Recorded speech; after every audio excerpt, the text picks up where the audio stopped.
Hello. My name is Inigo Montoya. You killed my father. Prepare to die.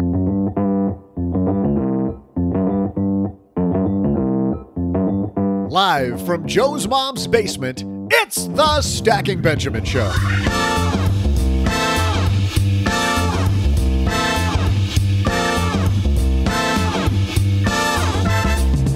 Hey there, money nerds. That's the best compliment a guy can give, isn't it? Hey, we got a great show for you today. Ever wonder why you aren't making enough money? Today, we tackle that and answer your call for help. On today's show, please welcome from Afford Anything, Paula Pant. And from LenPenzo.com, that guy John who counts the number of times we say, and to your point. I'm just kidding. To my point, John's busy pointing or something. It's just Len Penzo. And the biggest pointer of all from this here podcast, we welcome OG. And now, because Friday is our favorite F word, or at least the only one that doesn't get Joe's mouth washed out with soap, here he is, Joe Saul Seahigh. Free get your mouth washed out with soap?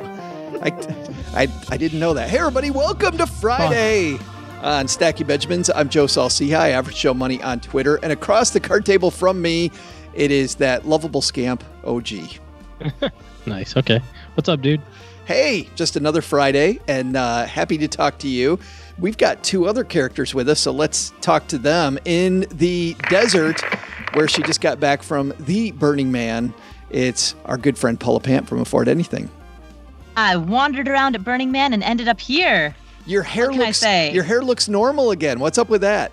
You know, the weight of having all of those colorful extensions in my hair, it's heavy, dude. I thought it looks heavy. Cool, but it's not something that makes you ever want to work out or do yoga or take a shower. It's just like it's many additional pounds stuck into your scalp. Sounds like a normal day for OG. Not taking a shower, not doing yoga. Not taking a shower, not doing yoga, not doing anything.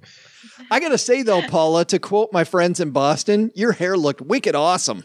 Wicked awesome. Well, thank you. I appreciate it. It's my radical self-expression. Another guy with wicked awesome hair, both of them, deep under the bunker in Los Angeles, California. It's Mr. Len Penzo. Hey, Paula, you should do what I do, and that's carry that extra weight around your gut, the beer belly. It's a lot easier. Yes. Joe, how are you? Lower the center of gravity, Len. That's what you do. Just lower the. Isn't that what they tell you when you're carrying weight? Lower the center of gravity, and you're good. Mm-hmm. Easier. Yep. You just lift with your legs. See the things people have already learned something today. Yes. You know what else you learned? You're about to learn, Len, is you can save $450 a pretty easy way. You know how? No, how? Tell me, Joe. You had to magnify. Wow, that didn't sound set up at all. You had to magnifymoney.com using our link, stackybenjamins.com/magnify money. When you're using those things that most people go into their bank and say, what have you got? And they end up with subpar banking features like checking accounts, savings accounts, maybe credit card options, auto loans, whatever it might be. They have nearly everything at Magnify Money, stackybenjamins.com/magnify money for more there. We're also excited that Stacky Benjamins is supported by LinkedIn. LinkedIn Jobs matches people to your role based on more of who they really are, their skills, interests, and even how open they are to new opportunities. For $50 off your first job post, go to linkedin.com/SB. That's linkedin.com/SB. Terms and conditions apply. We've got a great show today. We're going to be talking about the reason you're not making more money. And Paula's like, it's because I'm sitting here on the Stacky Benjamin show instead of working. But let's get this party started, shall we? Hello, darlings. And now it's time for your favorite part of the show, our Stacking Benjamin's headlines. Our headline today comes to us from our friend Kevin. Actually, it's funny, Len, I call Kevin my friend. I feel like I've known Kevin forever because his Out of Your Rut blog has been around forever. I'm not sure if I ever met. You've met Kevin. I believe I have met Kevin at a FinCon, I think. I know Kevin and I have, like I said, I know he's done a couple guest posts for me way back in the day. I know we go way back. I mean, this is probably, I don't even know, he might even be around longer than me, at least 10 years. So, yeah. Yep. The Out of Your Rut blog is a really interesting blog. This piece I found fascinating and wanted to get all your takes on it. 11 reasons why you're not making more money. The piece starts out, when the mainstream media grabs a certain negative theme, it's usually more noteworthy than most of us think. One of the apparent contradictions in the current economic expansion has been the notable absence of increasing incomes. Different theories abound, but I've come up with a list of 11 reasons why you're not making more money than you should. After all, with an official unemployment rate trending consistently before 4%, salaries should be rising all over. That's not what's happening, so let's attempt to dig down into why it isn't. Number 1, monopsony. Paul, have you ever heard of the word monopsony before? I have never heard of the word monopsony. I assume it's like playing a game of Monopoly on your Sony Discman. That's what I thought too, until Kevin explains that basically monopsony happens in wages when a relatively small number of employers collude to suppress payrolls. Investopedia gives us an example, he says, of how this may be playing out in the tech industry. And this is from Investopedia. The technology industry is an example of this type of monopsony. With only a few large tech companies in the market requiring engineers, major players such as Cisco and Oracle have been accused of collusion and choosing not to compete with each other in terms of the wages they offer for technical positions. This suppresses wages so that the major tech companies realize lower operating costs and higher profits. This example illustrates how a group of companies can act as a monopsony. He says, I think it's safe to say this is happening in other industries as well, but there are bigger picture reasons why. Let's stop here on monopsony. Do you think, Len, there's collusion going on between companies when it comes to our wages?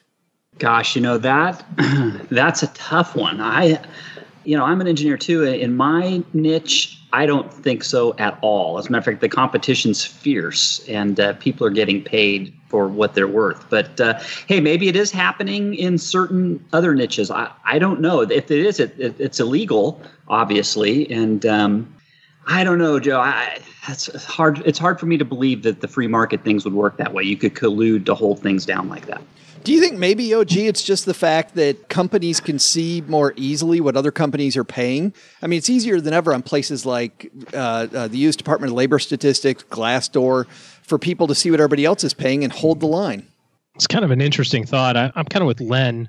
I'm not sure that that this would work for a very long time, especially not across such a global, diverse area like maybe if you live in a small town and it's the paper mill or the lumber mill, the two owners of the companies, are best friends and they duck hunt. Maybe you can kind of collude there. But I think with a big global multinational company, gosh, it's going to be difficult. And then it only takes one person to spill the beans. Right.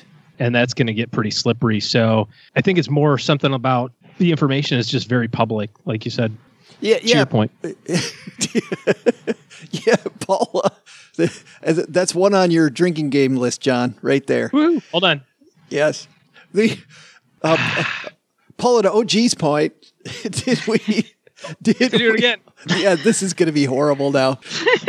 Do you think the people are duck hunting like they're playing Duck Hunt on Nintendo against each other? I mean, they could be. Like, we could all time travel back to the 1980s and 90s, and we could play old school Super Mario Brothers and Duck Hunt and Oregon Trail on the original DOS. Shut up. Are these references you understand? They certainly are. And Carmen Sandiego. Did we finally find the one vein where Paula knows all the references? It's computer game geekery. Yes, computer games. See, this is the origin of a future nerd. It took us like 6 years? I feel so good about this. I missed out on TV and movies and music, but I totally was playing Oregon Trail. I'm going to start crying. He died of dysentery. I thought isn't Oregon Trail older than you? I don't know. When was it? All right, Wikipedia time. When was it formed? Yeah, if only there were some way for us to look this up. Oregon Trail. Wikipedia, Oregon Trail is a 2,170-mile trail. Geez, thanks, Wikipedia. Originally following modern highways such as Interstate 80 and Interstate 84. Well, While we look up that thrilling thing, let's move on to number 2 here. So monopsony, it sounds like we're not in love with that theory. But number 2, the number of employers is shrinking. We probably all heard the term, Kevin writes, mergers and acquisitions, but is associated mostly with Wall Street. But there's a real situation affects Main Street at least as much. Because of mergers and acquisitions and other factors, the number of potential employers in America has been shrinking steadily for decades. Fewer employers mean less competition for workers and fewer job opportunities. Listen to this. The decline in the number of publicly traded companies. Between 1998 and 2016, the number of publicly traded companies in the U.S. fell by half. 20 years ago, there were more than 7,500 publicly traded companies, and now there's just over 3,600. That's a massive drop in the number of potential employers, especially since they represent some of the highest paying companies. Number 2 on his list was hospital closures. Hospitals are a major source of employment, not just for doctors and nurses. Yet, despite a dramatic increase in both the population and healthcare spending, the number of hospitals has declined from nearly 7,000 in 1981 to about 5,500 today. The shrinking banking industry between 1987 and 2017, the number of banks in the U.S.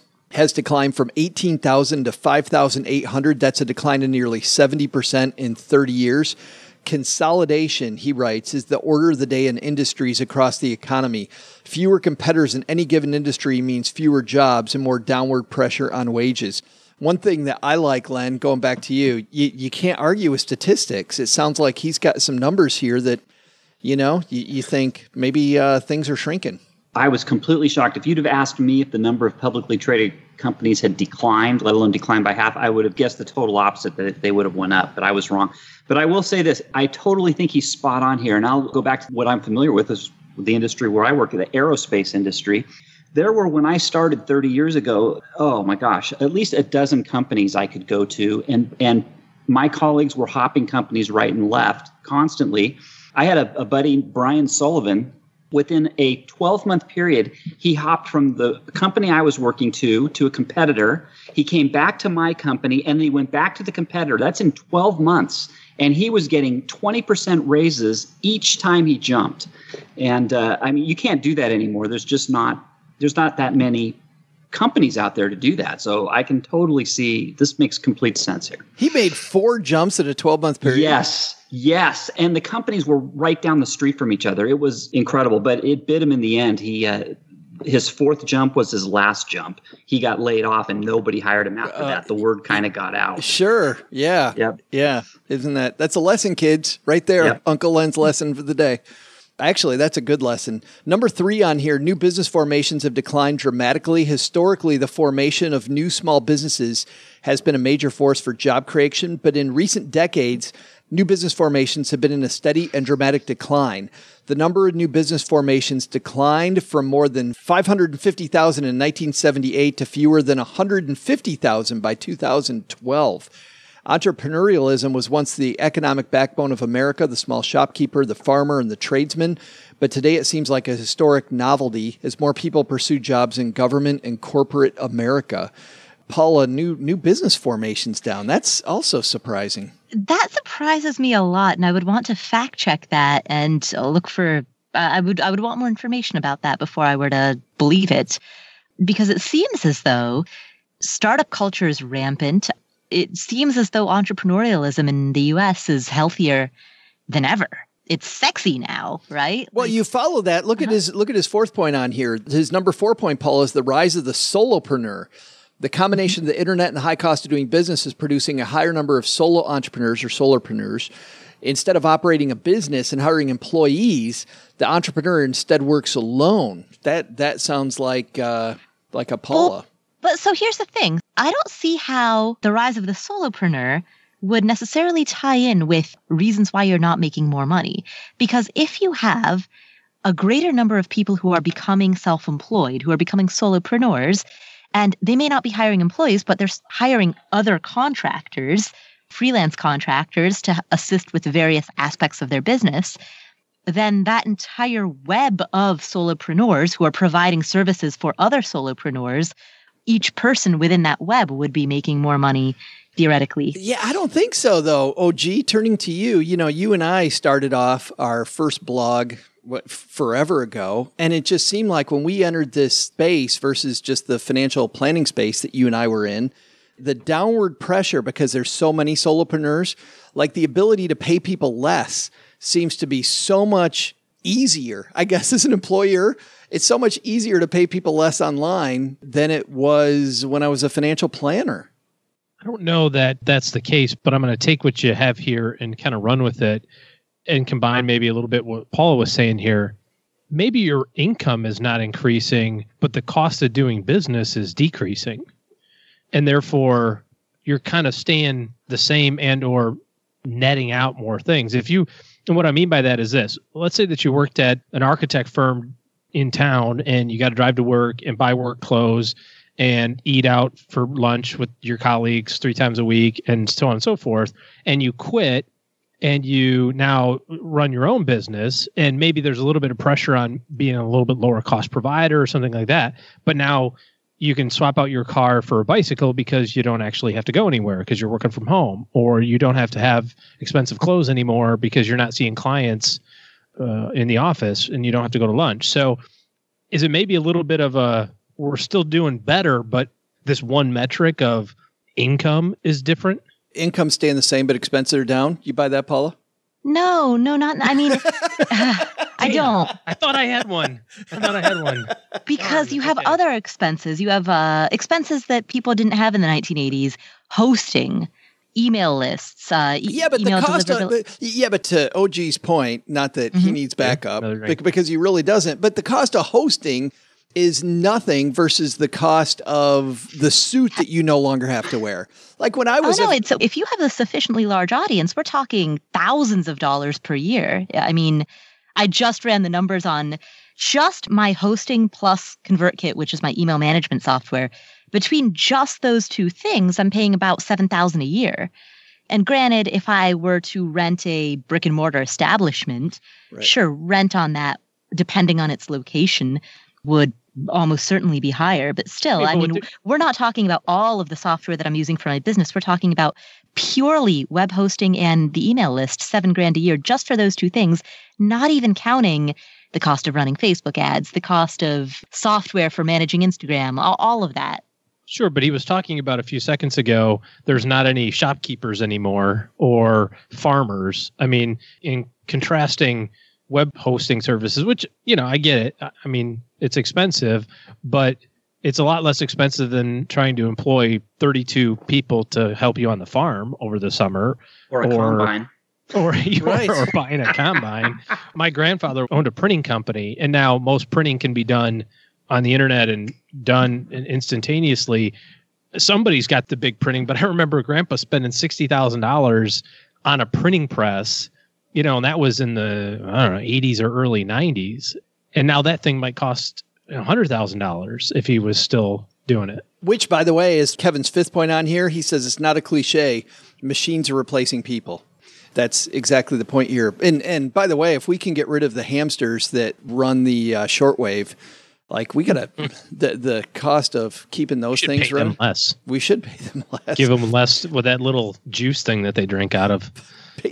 Based on this piece, I mean, we're overpaying the hamsters. But somebody's getting overpaid based on this piece. I'm not sure. But Paula, do you believe this? Machines replacing people? For certain specific tasks, yes. But we also need people who can program and maintain the machines. Developers. Doesn't that feel like a race to you? Like we need people to stay on top of the machines, but we need fewer people this year than we needed 2 years ago to stay on top of the machines.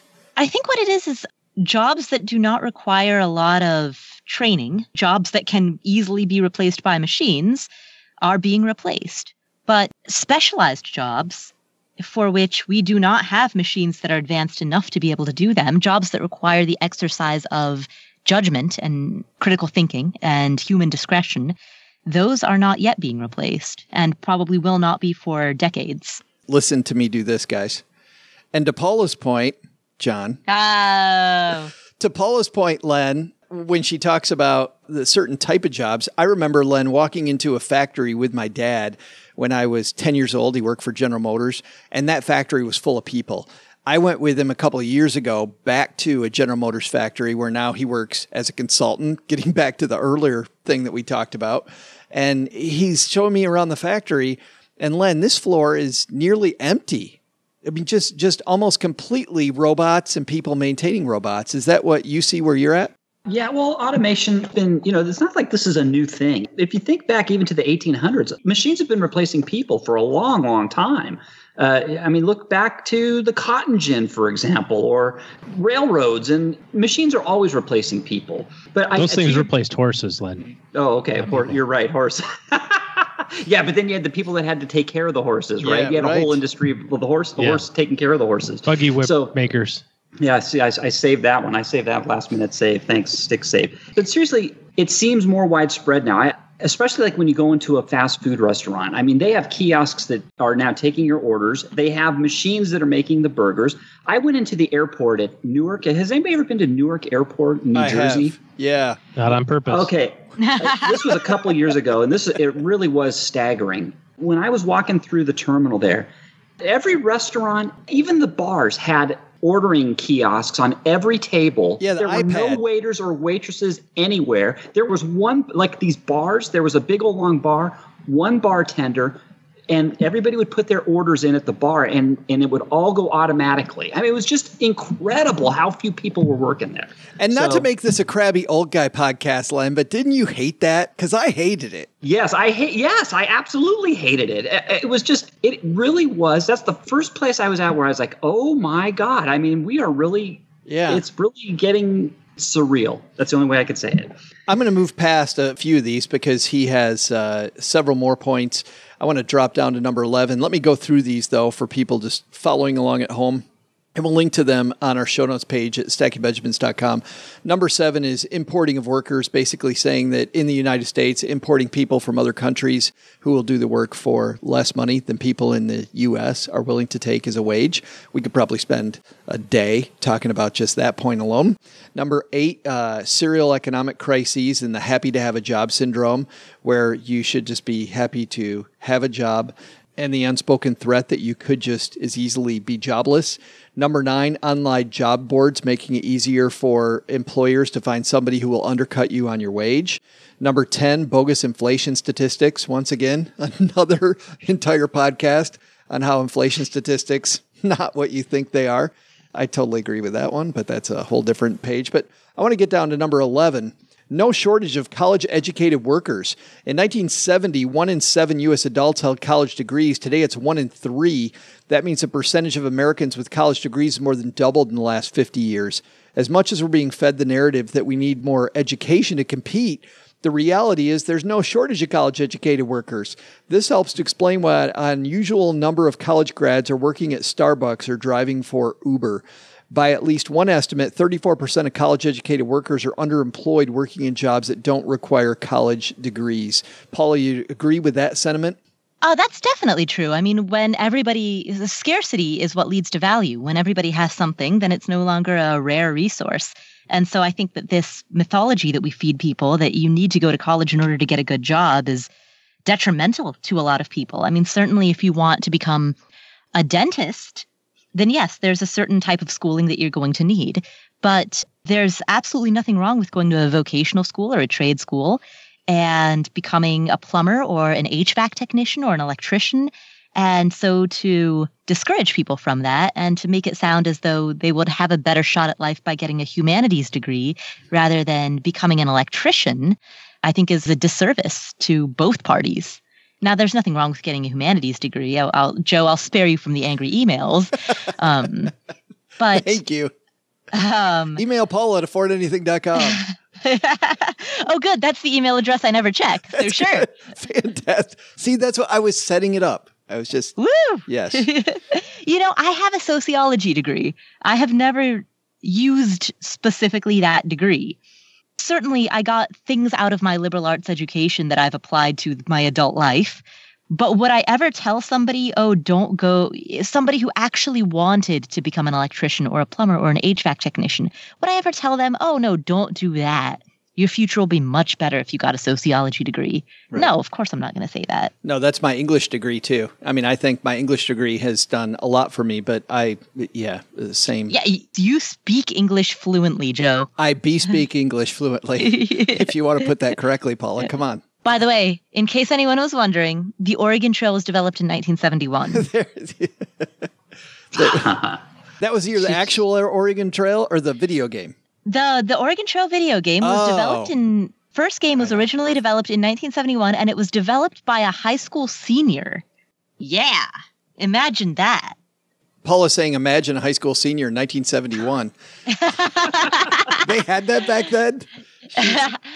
Imagine building a game like the Oregon Trail before you're old enough to legally vote. I know, isn't that cool? Some of these video games now that are just beautiful and have one person working on it, or two or three, is amazing to me. I love what he does with this at the bottom, though. Let's cut to the chase here, OG. He says, where do we go from here? He said, I just provided an exhaustive list of reasons why you're not making more money, but the real issue is, where do we go with this? And assuming that you agree with any of this at all, there's all these reasons people had that you're being held down. I love that he ends this piece with, you know what? You still got to find a way. You got to make it happen. If you want to make a change, go make a change. You know, whether that's something as drastic as moving across country or changing careers altogether, there's always something to do, right? There's always something that you can do to improve your situation. And a lot of time people talk about working on expense payoff, right? How do I eliminate my expenses or live very frugally or something like that? I was talking to a client earlier today and I was asking him about his budget for planning purposes. And he says, well, here's how much I spend, but, I could really cut that back if I needed to. I said, you already have a really aggressive savings goal. You don't have to, kill yourself to make it even more aggressive. We can work on bonuses and we can work on adding income to the top line. And that's what this is about. Go make it happen. Paula, he talks about spending plans, saying they should be based on the most conservative income numbers because he says there's all these things working against you. So in your spending plan, just be more conservative. Your expenses might end up being higher than you want them to be, and your income might be lower than you want it to be. So work with conservative numbers. I don't think that's ever a bad thing, is it? Yeah, no, that's never bad advice. And I would say also, if you are a couple and you're making a major decision like purchasing a house, buy it based on the assumption that you might become one income one day. Because even if you don't plan on that, even if you plan on remaining as a two-income couple, at least then you have the flexibility to change. Yeah, much of financial planning is preserving flexibility. Well, I love that because then something bad happens and you can breathe a sigh of relief knowing that things are still going to be okay. Yeah, exactly. Len, you did this working for the man. He writes, work to broaden your income base. He says most jobs today, according to his 11 reasons here, are only going to pay so much. So look to earn money in several different ways in your time off. Absolutely, yeah. If you have free time, and you don't need a lot to earn a little extra money. You don't need a lot of extra time. But yes, it always helps to have that extra fallback in case you lose your job. You can never not have enough income. But let me go back to one thing he did mention, too, about having that spending plan. Yes. And he's saying, well, if you lose your job and you might have to take a job that pays less, the only time that comes into real issues is if you're maximizing every last dollar you're making and you're spending it to pay all the bills. That's why it's important to not spend your entire income. You got to hold back. So just make sure you don't spend to every last penny that you're earning. And if you do that, then you've already got your plan B. Then you can worry about plan C after that. Yeah, I love that. Last point on his list, starting some sort of side business should be a consideration. Avoid generalizations like, I'm not cut out to be self-employed, or I've never done that before. Anyone can become self-employed. It's just a matter of finding what it is you like to do or do best and monetizing it. You don't have to quit your job. A side business will work just fine. You agree with that sentiment, Paula? Yeah, absolutely. And, start with a side business and use that as your training ground. Like, test the waters while you're at your day job. And then you might end up just sticking with that and only that, which is awesome. Or you might end up deciding to go whole hog. I remember OG talking about that same thing, talking about how by bootstrapping a business without going into debt and owing a bunch of people a lot of money, it's a much safer way to start that side hustle than, borrow money from mom, dad, Uncle Lou, whoever. Mm-hmm. Yeah, right. A slow way of growth is just as good as, well, maybe it's not as good as fast way of growth. Fast growth would be way better. and we're going to end it on that sage, conflicted, whatever advice, Roji. I think that's great. We're going to link to this piece on our show notes page at stackingbenjamins.com. Hey, before we head out to Trivia Land today, we have a brand new segment. Len, everybody thought that Paula was the deep thinker on this podcast. What? Well, I think she is. Don't you think so? Yes. I am? Yes, but we have a new deep thinker on this podcast. Let's listen to our new segment.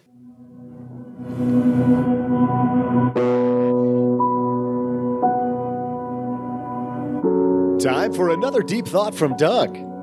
Did you ever wonder where bald people stop when they're washing their faces?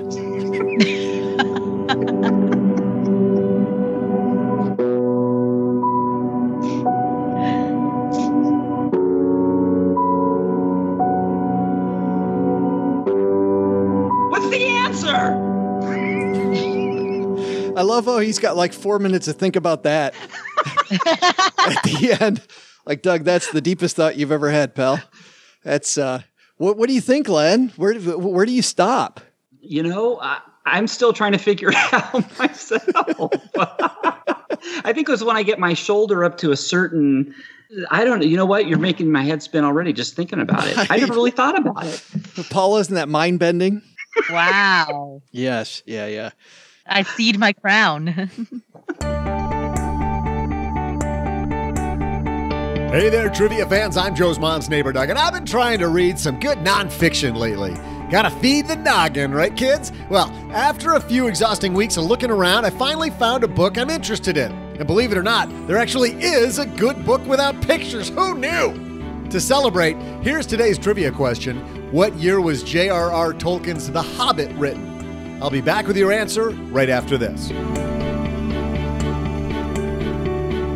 What is the score of this game? I think it's Paula 3, OG 2, Len 2. Isn't that right? No, I had 3. I won last. You did just win. Yep. Yes, I did. That's right. So OG has 2, Paula has 3.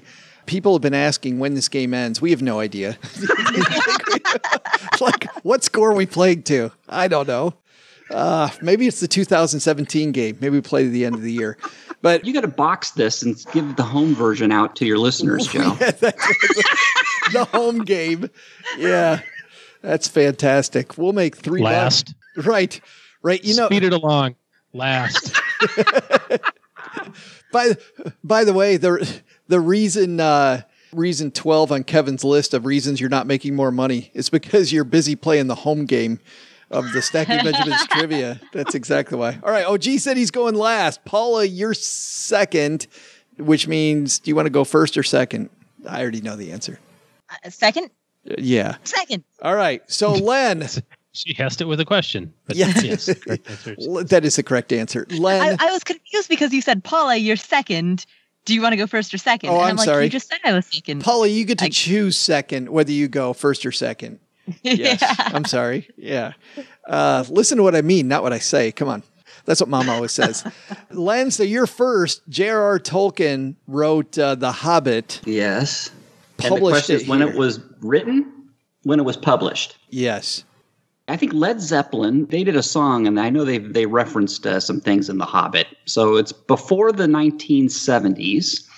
And I know read that in high school, and it was an old book then. It's a damn good thing I went last. You know what? I think I'm confusing The Hobbit and what's the other kid's one? Okay, I don't think he was. Harry Potter? I don't think he wrote this in the 1800s. I think it was in the 1900s. I'm going to say 1932. 32 is Len's guess. Paula? Wow. Jeez, I didn't think that it went back that far. I mean, as everybody knows, I'm very well versed in all pop culture related items. Movies, music, television shows. Yeah, but this borders on your computer game nerdery. I mean, if you played If you played fantasy games and you've read, have you read The Hobbit? I have not read The Hobbit. No. I have read Harry Potter, and I've read The Lion, the Witch, and the Wardrobe. I've read some things in my day. That's interesting. You read The Lion, the Witch, and the Wardrobe and have not read The Hobbit. That is correct. Yeah. I have not read The Hobbit. I have absolutely no clue.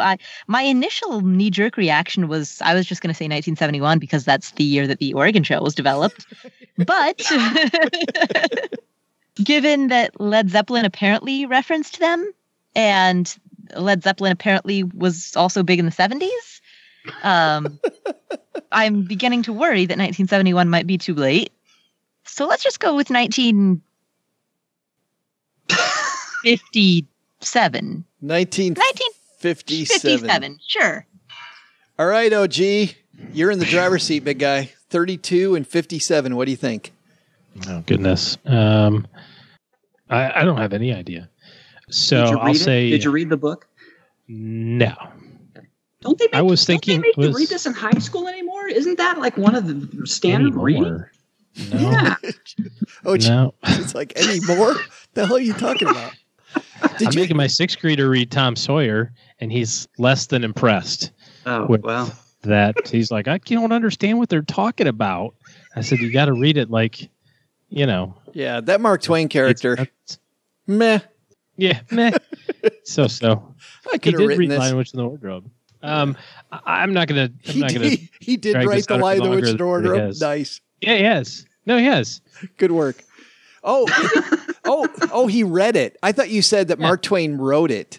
Oh, did not write it that way. Yes. Once again, the he thing coming up. You said he, so the dangling modifier. Yes. Got it. So not to belabor the point. So we got 3257. I'm gonna split the difference and say 1944. Well, as you already know, if you're in business, the right hire can make a huge impact on your business and its success or failure. And that's why it's so important to find the right person. But where do you find that individual? You could try posting on the job boards, but can you really be sure the right person sees your job? Instead, find the person who will help you grow your business with LinkedIn. As the world's largest professional network, people go to LinkedIn every day to grow professionally and discover job opportunities. LinkedIn Jobs matches people to your role based on more of who they really are, their skills, their interests, and even how open they are to new opportunities. And this way, your job gets seen by more of the right people. 70% of the U.S. workforce is already there, and most LinkedIn members haven't recently visited the top job boards, but 9 out of 10 members are open to new opportunities, so you can only reach them on LinkedIn. That's why a new hire is made every 10 seconds using LinkedIn, and businesses rate LinkedIn 40% higher than job boards at delivering quality candidates. And I'll tell you one thing about hiring the right person. I was a guy who worked in training for a long time, and I found that a lot of companies go through employees very quickly. And if you spend more time choosing the right person and then training them effectively, your company's success will be much, much, much higher. The amount of money people spend correcting the wrong hire mistake is absolutely huge. And it's amazing how many hiring managers don't understand how crucial that step and then training them correctly, that is a 1-2 punch, is in the success of your business. Go to linkedin.com/SB and get $50 off toward your first job post. That's linkedin.com/SB for $50 off today. Terms and conditions apply. We're also excited that because it's Friday, that means it's Magnify Money Day. And it also is the day when we head to, and you hear me typing here, stackingbenjamins.com/Magnify Money, which is where you go when you're sick of just going to your local bank and saying, what have you got? And I really don't understand that in the age when we can go to the internet, number one, and then number two, to the place that has over 92% of all that stuff that's available in one easy to find place. Why wouldn't you head to Magnify Money? So I just went there. I put in compare the best offers for savings accounts, click that button, and guess what? We've got two different companies that are at 2.25%. We've got one at 2.11, one at 2.10, two of them at 2.05. one at 2.02, and then we've got a couple at 2%. And then it goes down from there. So we've got more creeping up. This is great news when it comes to savings. We had somebody in the basement asking about their favorite savings accounts, and Magnify Money's the first place that I would go, because not only do I get the interest rate, but I also get their grade on the fine print score. I don't have a checking account or a savings account that has tons and tons of fine print, and Magnify Money even looks at that. But not only that, I'll tell you what else it means when interest rates go higher. That means it's harder to pay off debt because more of your interest is going to the man, which is why I like these 0% interest credit card balance transfers. I really like some of these small business loans, the student loan refinance, personal loans. It's all here. Everything you'd need all in one place to compare, ditch, switch, and save and get the right financial products in your corner. StackyBenjamins.com/Magnify Money for more.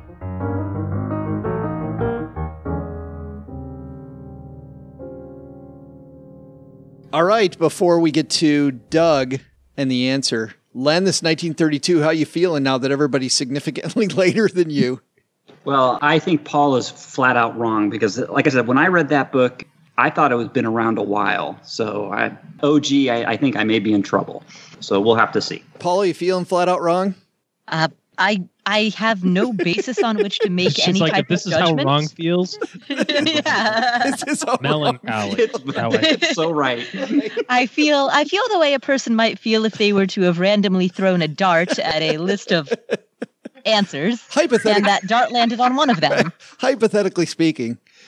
And then OG, 1944, right in the middle of the war. Well, not exactly in the middle, but during. Nearing its conclusion. Yes, correct. All right, Doug, give us the answer, man. Put us out of our misery.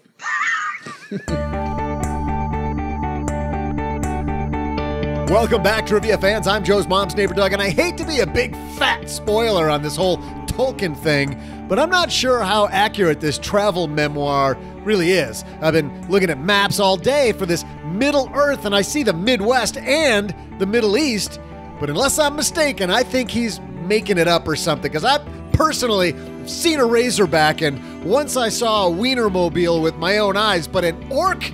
This is getting hard to believe.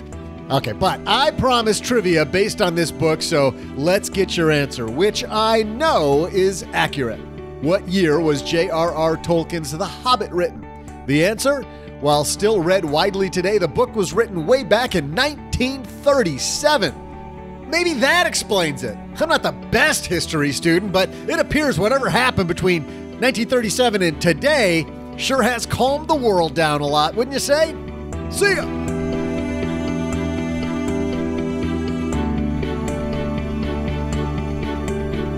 Yes. 2 in a row, baby. Sweetness, my man. My second answer was 39, but I still would have been over.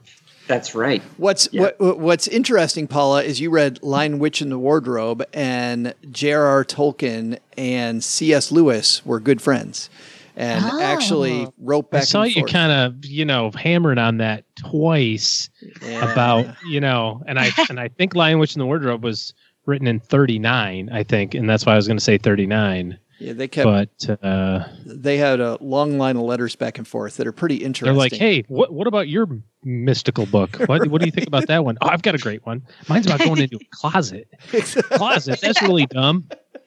You'll never sell. Let me tell you about mine. That's stupid. Right, Nobody's going to read that drivel. Right. Yours is about a closet. Mine's about a short guy going off in the wilderness. Right. Hey, Who wants to play Dungeons and Dragons? Hey, let's go do that now. Actually, we'll get to that in a second, because first we got this random call. Somebody actually called us, Len. What the heck were they thinking? Somebody that was me. looking for a call for help. I can't believe it. This call for help is brought to you by... I was heavy breathing. Oh, so I mistook it. Sorry. Brought to you Mine by... was the heavy breathing call. That was a whole different call. Brought to you by... When you that was a butt dial. Yeah. So Sorry. Very inopportune. My mistake. This call for help brought to you by the Stacky Benjamins Tour. Join us live in Orlando. Please join us live. Coming up next Tuesday, we will be there. Is that already happening? OG, me, I'm busy. and this person named Paula Pant is going to be on that show. I am flying in early specifically so I can hang out with you crazy kids. Len Penzo is not going to be there. What's up with that, Len? I got work. What? She would He's just like, quit it. Job. I got crap to job. do. Right. Who still has those things? It's a vestige, right? It's a vestige of the Hobbit era. Len's going, reason 13, you're not making more money because you're going to the Stacking only Benjamins. my job would be taken by a talking kiosk. Maybe one of these days. Yes. He's hoping that happens on this show where we get the computerized version of Len Penzo. Please, God, if the robots take me over on this one. Dear Lord. Today, our call for help comes from our friend Drew from Chicagoland. Say hi, Drew. Hey, Joe and OG. I have a question regarding a 401k rollover. I recently switched employers 5 weeks ago, and so far I'm very happy with the transition. With my new compensation, I am able to more than double my 401k contributions, and I'm on track to max out my new HSA while still maintaining the same take-home pay for my old job. My old 401k was through Merrill Lynch, and I was able to do a mixture of both traditional and Roth contributions. Luckily, my new 401k through Charles Schwab also has this option. According to the documentation I've received from Merrill Lynch, I have 4 options at my disposal. 1, keep the assets where they are. 2, roll them into some kind of IRA. 3, transfer the assets to my new 401k. Or 4, take some kind of cash distribution. With this in mind, here are my questions. Aside from these 4 options, are there any other options I should consider? 2, are there any time constraints that I should be aware of for this kind of rollover? And 3, what would you recommend I do with these funds? I've heard you repeatedly mention the benefits of keeping all my assets under one dashboard, so I'm leaning towards transferring the assets into a new 401k. I also don't have an IRA at this time and been meaning to get one up and running for a while. This seems like a great opportunity to get one started. Thank you for everything you do, and I appreciate not learning anything. Fantastic. Thanks for the question, Drew. Len, we're going to start with you. Any other options than those that he mentioned that you can think of? He could do nothing. And I mean that sincerely. I mean, you can sit there and not transfer anything if you don't want it. I wouldn't recommend that, but that's an option. So, but if he's got great options where he's at and they'll let you stay, why not? Yeah, that's true. I did mine when I hopped companies. I transferred everything over. I didn't like having 2 separate 401ks, so I just rolled everything over into one single, and I liked it much better because I didn't like having to deal with 2 separate 401ks. But that's just me. Yeah, well, let's find out. Paula, what's just you? What do you think? What should he do? Well, he mentioned that the new 401k is at Charles Schwab, yes, which is a fantastic brokerage that has a lot of low-fee funds. So it seems to me as though consolidating everything under the Schwab umbrella gives you 2 benefits. It allows you to keep everything under one house, and that's a very, very good house. OG, what do you think? Really just boils down to a couple of different things to look at. First, is the current plan and the existing plan, is there any material differences between costs or available investment options? Assuming that the new plan has reasonable investment options and is structured in a reasonable cost structure, and also depending on the balance of the old one, I might just recommend putting it in the new 401k, because here's the thing. You can always take it back out again into another IRA. Likewise, you can put it in an IRA and take it back out and put it back into your 401k if you really want to do it. I'm a big fan of just kind of one place, and it's going to add some efficiencies. You're not going to have double trading costs if there are any. And the worst thing, and people swear that this doesn't happen to them, but it happens to some people, where you forget about it. You know, if you work at a job for a year, you've got a little bit of a pension or a little bit of a 401k, and you forget, you don't do anything with it. 20 years goes by or 30 years goes by. I had a client that emailed me and said, hey, I got a letter from, whatever company it was, and I don't know what it's about. It says something about they're supposed to be sending me $300 a month. And I said, well, did you work there? And he said, well, yeah, but back when I was 18 till I was 20, I mean, it was 40 years ago. I said, well, good thing they found you. You know, you're going to get $300 for the rest of your life. That's nice. So I just want it in one place. And unless there's some really big issue with the new plan, I'd probably just put it in there. And then if you ever want to take it back out again, you can. I'll be the dissenting guy here then. I like rolling it to an IRA.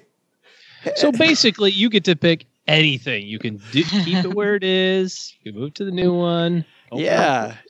I mean, how about you taking could open like 12 new ones. Why not have? Why have one, Joe? Well, here's the deal. You can use something like a personal capital to have it on one dashboard. When we said we like one dashboard, I don't think we meant have it all in one place.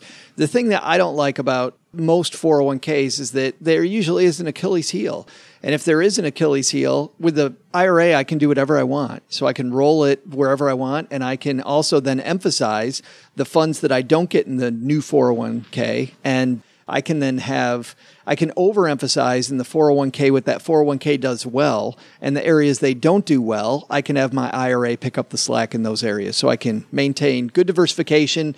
And by one dashboard, Drew, when I've said that in the past anyway, I didn't mean having it all in one place. I meant use something like a personal capital where you can look at all your stuff in one spot. There's so much technology out there today replacing people that we don't need anymore. Used to be that somebody would change those numbers every day on the internet for us. And now we have computers handling all that, and it makes it really easy. Only part of what I just said was true, but I think you get my point. Thanks for the question, Drew. If you've got a question, we did kind of say, do whichever one you want, didn't we? I mean, we have Len saying, move it to the new company. Well, actually, you guys all pretty much said, move it to the new company, except me. So I'll be the dissenter there. Cash it out and have fun. If the balance is under $1,000, you know what I say? Cash that baby out and go buy something cool. Go to like a really stupid steak restaurant. Go get a big bottle of wine. Just pick the most expensive thing you find on the menu. Yeah, pay that penalty. Live it up, baby. Yeah, just pay. It's $100. Just pretend there's 10% extra on the menu items. Right. No, it's just $100. Just go spend your $100. Give it to Uncle Sugar. Take your $900 that's left. I'll tell you can eat really good on $900. You'll never forget it. That's the most confident advice you've heard on this show so far. Right there. It's legit is what it is. If you've got a question for the show, head to stackingbenjamins.com. At the top of the page, you'll see the questions for the show tab. Click that link and you'll see all the ways that you can be as cool as Drew and interface with us, asking us Did you forget the name of your own podcast? What's play that back. It was like you paused there for like 3 seconds, didn't you? That's probably listen to Where the heck are we? That's right. Well, I'm thinking about transitioning into Len about how awesome the lenpenzo.com blog is and asking you about what's coming up next on your show. On your blog. I don't know where I'm at. I got no idea. Over at the persistentitch.com. Yes, that's what I meant to say.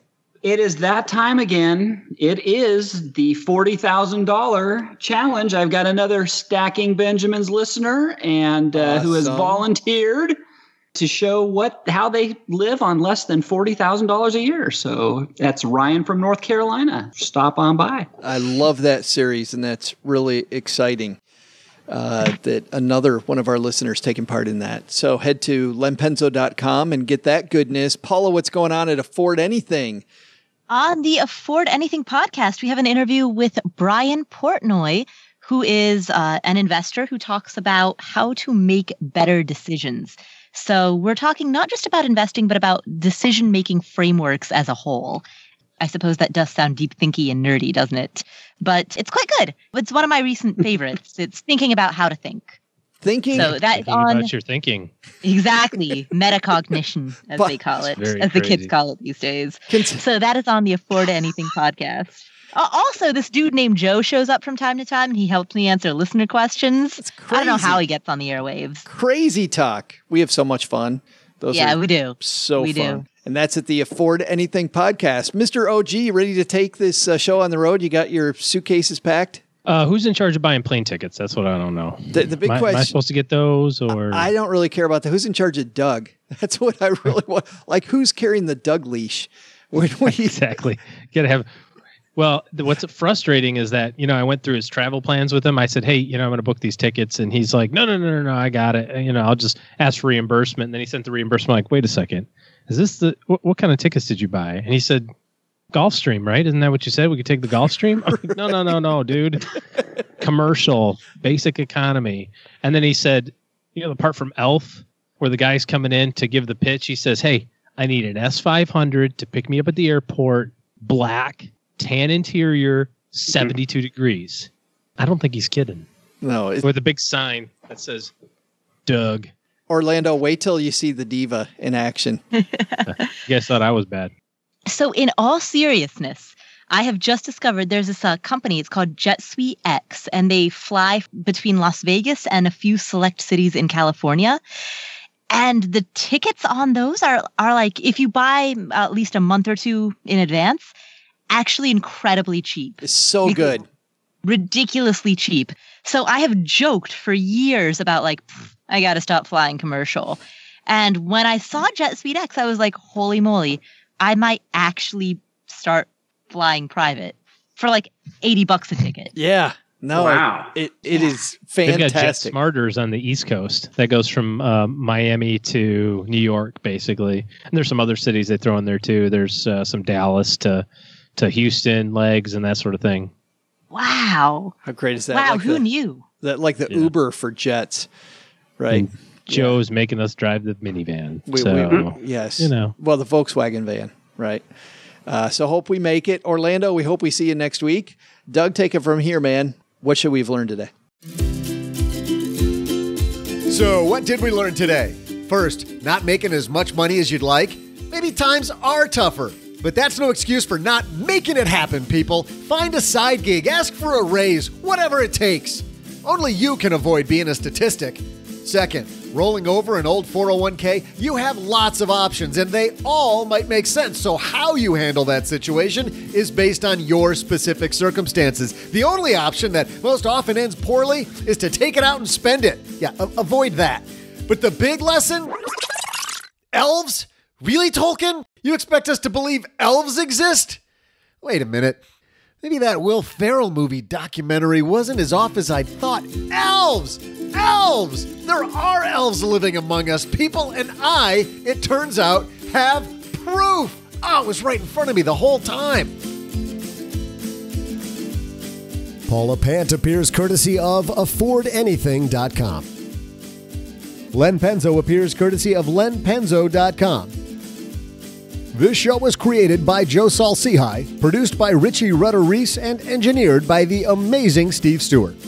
Online, visit us on Twitter at @SBenjaminsCast or on our Facebook page.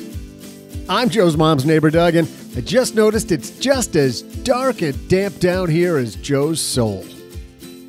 SB Podcasts may receive payment on the show from sponsors and guests in the form of books, giveaway items, discounts, or other remuneration. There's no way you would take advice from these dorks, but like Joe's mom always says, don't take advice from people you don't know. This show is for entertainment purposes only, and before making any financial moves, consult with a real financial advisor. Special thanks to the tall, bearded guy in the pointy hat who warned me not to put on the ring I found inside the book. What was his name? Christopher Rudolph? Anyway, thanks anyways, dude. Big help.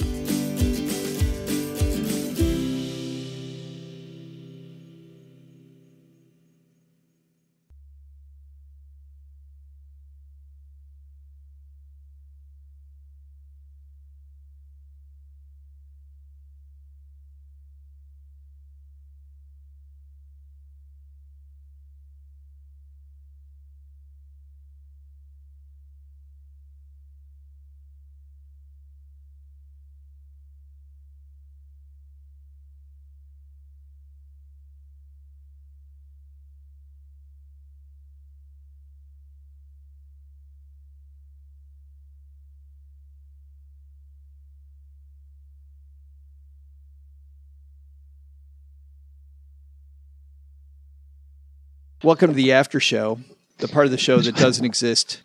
We talked about J.R.R. Tolkien earlier, so my question for you all is about fantasy books or fantasy movies. I'm not talking about that on the air.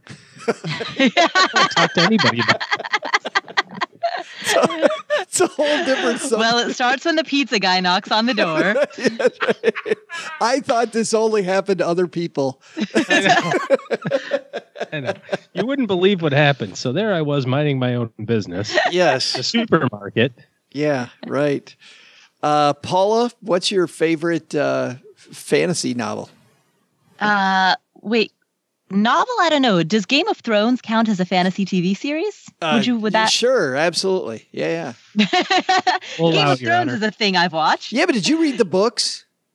Oh, I tried.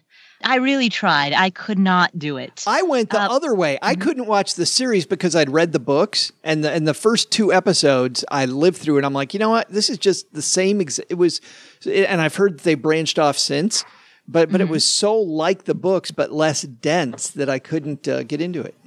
Yeah, I think they've branched off significantly since. I couldn't get through it. First, I'd gone pretty far within the episodes before I tried reading book 1. Oh. And so I couldn't read book 1 because it was just too much of a step back in the plot line. So then I tried to jump a few books ahead and try to start picking up in the book series at around where the episodes were. But at that point, the plots had diverged enough that the books no longer made sense. Had no idea where the hell you were. Yeah. So it just didn't work. Reading the books just didn't work for me. But Game of Thrones is so good. It's amazing. In fact, one of my favorite YouTube channels is a channel called Alt Shift X, where he just does Game of Thrones analyses. He's amazing. He has the best voice. That guy needs a podcast. Cheryl talks about when I was reading The Red Wedding in the books. And for those of you that don't know what The Red Wedding is, I'll just say this. I literally, we're sitting reading next to each other in bed. I took my book and I threw it across the room. Like I just chucked it. I was so pissed. He'd already killed off like every character I liked before that. And then The Red Wedding happened. And anyway, Len, how about you? You know what? I don't read a lot of fantasy books, so I guess I'd have to just say. Did you read The Hobbit? Yeah, but I mean, there's not a lot of them, so yeah, I mean that's up there. I guess it's not really fantasy, but I keep The Lord of the Flies keeps coming out. Who cares about Lord of the Rings? I really enjoyed The Lord of the Flies, but I don't know if that counts as a fantasy. It's fantastical. It's not true, but it's it's not like in the vein of The Hobbit or the Harry Potter books or something like that. But I guess that's it. I am not a big fiction book reader. I like nonfiction books. That's what I read. So the older I've gotten, the more I've read nonfiction. The less I've read fiction, and I think that's me. I'm a nonfiction book reader. I think part of it's the nature of my job. I mean, just reading so much nonfiction all the time. All of this is fiction. So much fantasy that you have to go back to reality. I have to. Oh, gee, you don't do fantasy. You already knew the answer to this. Yeah, I don't do sci-fi. On occasion, I'll catch a sci-fi movie, but me no read. Any of the fantasy books you like? I don't. I've never read a single one. Probably name some. Well, you haven't read The Hobbit. You haven't read The Lord of the Rings. But have you seen the movies? Nope. Didn't see the movies. No. Mm-mm. What about Harry Potter books? Harry Potter? Nope. Oh, nope. What about the Does Star Wars count? I've seen all the Star Wars movies multiple times. You know one that was hilarious, and I saw the movie multiple times. Spaceballs? No, that's a different thing. And then I read kind of. I read the book after I watched the movie several times. But The Princess Bride, the movie's fantastic. The book is 5 times better. How about it was just on the other day, and I caught probably the last 2/3 of it with my kids, and they're like, "This is a great movie." What's that? Princess Bride? Yeah, Princess Bride. Yes. So Inigo Montoya. Yes. Do you know who that character is? Like who he is in real life? Like who the actor is? This is gonna blow you up too. I do, and I'm not gonna get it. It's Saul from Homeland. Yes. Yes. Holy cow! Like that movie, it's so old now. Yes. I mean, he was, Saul's an old guy, but so yeah, I watched that movie if that counts. Star Wars. Oh, here's the last. Well, hold on before you get too far away from Princess Bride. That whole "My name's Inigo Montoya. You killed my father. Prepare to die." Right. The book actually has a whole chapter about how the dude killed his dad, and it's every bit as funny and as fun as the rest of the whole story. It's fantastic. I can't remember the name. This isn't a fantasy thing. It's more apocalyptic. Does that count? Probably not. No. I can't remember the name of that movie either. But I read the book first and then saw the movie. Did he say I read a book and I saw a movie? I don't remember the name. And that's what we just talked about. Yeah. It was. Well, anyway, doesn't matter. Yeah. I don't. What is it? I want to know. Oh, what was it about? I do read apocalyptic books, fiction. I read The Road. The Road's very good. Len's like apocalyptic stuff. That is The total. Road. Did you like it? I read The Road. I actually read that last year. Very good book. They made it a movie, and Charlize Theron was in it, and Viggo Mortensen. I didn't. I read the book. I didn't see the movie. Is it the one where he has to like take his kid on a really long trip? Yes, he has to. Yes, there's a nuclear war, and yes. Yeah. So that was pretty crazy. But I'm with Len. I do all nonfiction history books. I like reading about presidents. I like reading about specific events, like in deep. Paula, Princess Bride. Princess Bride was a good movie. I saw it in high school. In fact, I saw it because a friend of mine insisted that I see it, because when she discovered that I hadn't, she was like, all right, you're coming to my house. You're going to see Drop this. everything. Get a bottle of wine. We're watching this movie. Yep. Yeah. So I did see The Princess Bride in high school, and I did enjoy it, although I kind of think it's overrated. Oh, my. Oh, that's a hate mail at. I know.